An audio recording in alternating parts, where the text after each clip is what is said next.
Hey everybody, welcome to day 2 of the course. We've already had a chance to kind of introduce ourselves a little bit to Canvas and the overall ideas of this course. Hopefully we've had a chance to look at the syllabus and are starting to kind of get a sense, but now we're going to dive in today. And I thought what we would first do is dive right into exploring some ways to think about community engaged STEM education. The way that, as I've mentioned, this course is going to be set up, we're going to be looking specifically at cases weekly.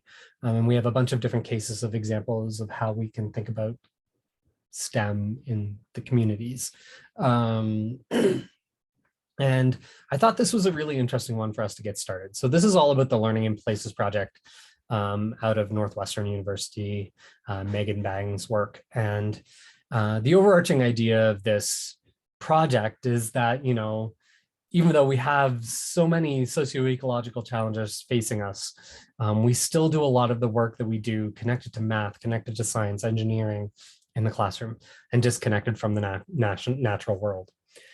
And so Megan Bang, who's a professor of learning sciences,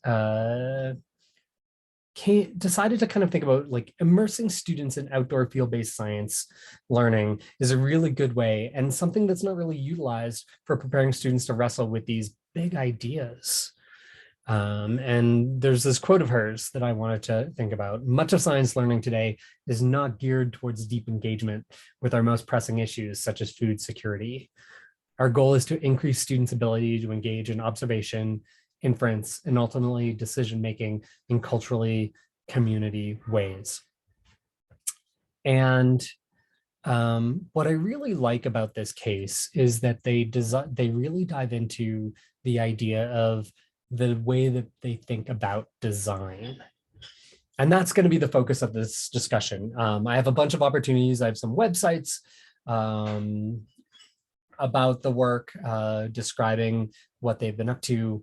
The website itself kind of tells you a little bit about the project, how they connect to families, classrooms, and community. And what I thought was really interesting was the section around educator frameworks. And so on the website, there's a whole section and they talk about some of the several different frameworks that exist and how they design the project. And so what I want you to do is I want you to spend some time looking at some of the frameworks that they have. They might be some that you've been familiar with before. They might be some new ones. But take a look at them. And if there's not enough information there, I want you to do some searching. Go to Google Scholar, go on the internet, go wherever you go to do some thinking and take a look at some of these frameworks and see which ones kind of speak to you. And it could be just personally, or it could be something that you're working on specifically in the course. And so part of the discussion for this week is going for you to just explore the learning space, think about it, immerse yourself into it, think about the design of the project. The second part is actually one of the articles that Megan Bang wrote in 2020 called Learning on the Move Towards Justice, Sustainable, and Culturally Thriving Futures. And what I'm going to have you do for this particular part of the learning experience is annotate the article.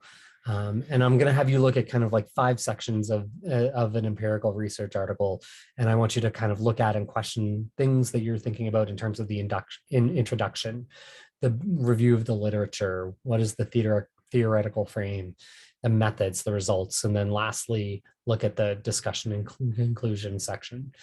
And what you're going to do there's lots of links within this section, but also the very next part in the modules underneath today's discussion is another link to click on where there's going to be the opportunity to annotate and hypothesis and just kind of discuss some of those ideas. And so that's our first idea. We're going to immerse ourselves into a case. We're going to look at a learning environment, have a chance to be able to discuss the work, also have a chance to be able to discuss some of what has been written about the work. And we're going to do that kind of as collaboratively as possible in this environment. And start thinking, are there any learning environments that you want to explore? What are some things that you really dive into? I've been curious ever since reading a lot of these sections about like how knitting circles connect to the kind of the work that we do. Certain maker spaces, we have one right on campus in Works. just start thinking about one that you would like to explore on your own for our very first project. If you have any questions, let me know, and I'm excited to see what you all come up with. Thank you.